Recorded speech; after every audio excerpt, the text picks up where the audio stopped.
Always the light-skinned girls who think they just so pretty and just because they born light-skinned that they just all that. That they can come up with shit talk. Like my best friend, I talk to him about everything, you know, and when like the time is right, you know, people want details of how long. Nobody I want to have 2 more fights this year, and after that, take off a little bit of time, maybe have a kid or something, and then come back and fight more. We coming, it doesn't mean I'm not going to have time for the other kids, but it does mean I have a new baby and I have to focus and give that baby my undivided. A live video appeared on Instagram with Papoose's name at the top of the screen.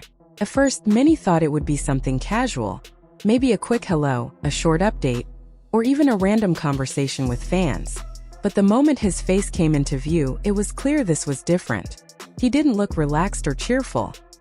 His eyes seemed tired, and his expression was heavy, like he had been carrying something on his chest for a long time.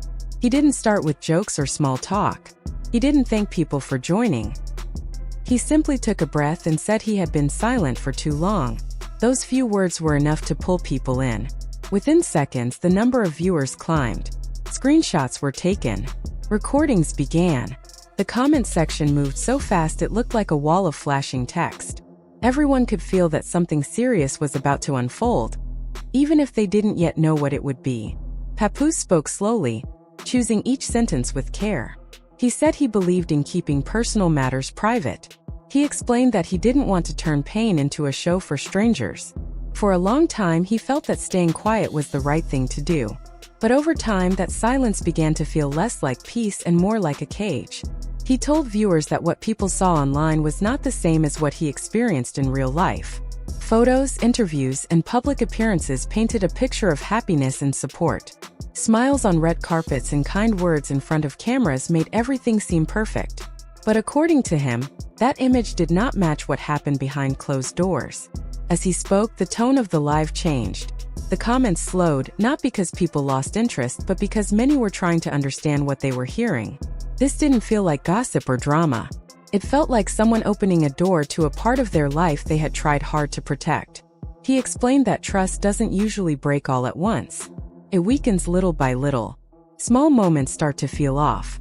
Promises begin to sound empty. Reassuring words no longer bring comfort. Over time, questions grow in the back of your mind, even when you try to push them away. Papoose said he tried to talk things through privately. He wanted honesty, not arguments. He hoped for clarity instead of confusion. But in his version of events, the answers he received never fully matched what he was seeing and feeling. Then came a pause. A long, quiet moment where he didn't say anything at all. It was the kind of silence that makes people lean closer to their screens, waiting for what comes next. He finally spoke a name from the past. He mentioned an ex-fiancé, someone most fans believed was no longer part of Claressa's life. According to him, that connection never truly disappeared. He claimed it wasn't just a memory or an old chapter. He described it as something ongoing, something hidden, and something carefully managed. The comments section exploded again. Some viewers reacted with shock. Others asked for proof. Many simply posted question marks and wide-eyed emojis, trying to process what they were hearing. Papoose said he wasn't repeating rumors or sharing second-hand stories. He claimed he had direct evidence. He talked about messages, voice notes, and videos that were never meant for public eyes. He described conversations that felt more like planning than casual talk. Meetings that didn't seem accidental but arranged. He explained that what hurt the most wasn't just the actions themselves. It was the feeling that his role in the relationship had become something else entirely. He said he felt like he had turned into a shield, a public face, someone whose presence made everything look safe and acceptable from the outside, while real emotions were directed somewhere else. What made his words so powerful wasn't anger. He didn't shout. He didn't insult anyone. His voice stayed calm, but it carried a deep sense of weight. When he finally admitted that he felt used, it didn't sound like a dramatic line.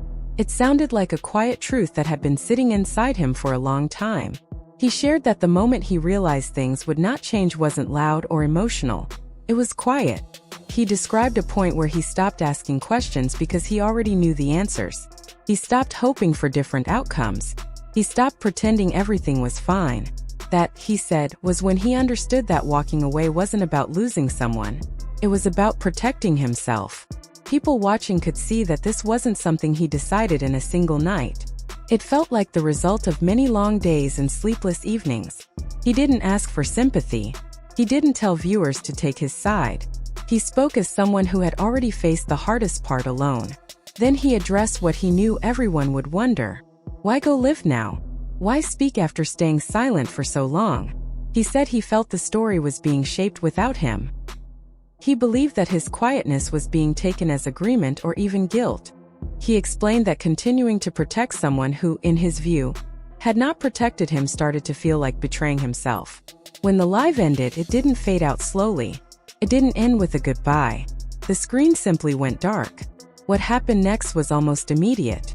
Clips from the video began spreading across social media within minutes.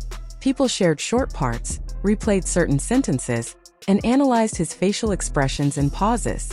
Some rushed to defend him, saying he finally found the courage to speak. Others questioned his claims and asked why this conversation was happening in public at all. What added another layer to the situation was the silence from the other side. There were no quick responses, no official statements, and no direct replies. Some accounts went private, comments were limited, and in moments like that, silence becomes its own message. People start to fill the empty space with their own ideas and theories. Gossip pages and fan accounts began creating timelines. Old photos were brought back. Past interviews were replayed. People pointed out moments they now saw differently. Some said they noticed signs before but didn't think much of them at the time.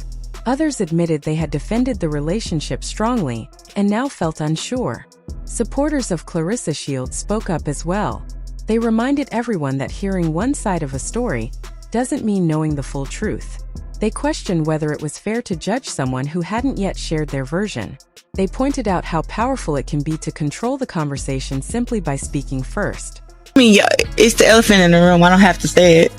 So, and the king can have many wives. He can have as many wives as he can take care of. And I don't believe in the white man's laws and regulations and marriage license, honey. If you a king and you able to take care of all your wives equally, that takes time. Like it's a divorce. It's not something that just happens overnight. You know what I'm saying? But people's life don't stop because of that. You know what I mean? It's papers, it's time, it's all this stuff that gotta happen. But at the end of the day, we move forward with our lives. Like I wish you the best. For sure. We got some great, amazing things going on. And like I said, as hours turned into days, the situation became bigger than the people involved. It turned into a broader conversation about relationships in the public eye, about how love can start to feel like a performance when every moment is watched, about how privacy becomes fragile when attention is always waiting around the corner. Some viewers felt deep sympathy for Papoose. They believed he had been carrying emotional pain and finally let it out. Others felt concern for Claressa, saying she was being judged by millions without a chance to respond. Many felt uneasy about how quickly a personal moment became entertainment. What stayed with people wasn't just the claims or the shock. It was the idea that once trust is questioned in front of the world, it's hard to rebuild quietly. Even if answers come later, first impressions often stick. Over time, the noise began to slow. News stories took over headlines.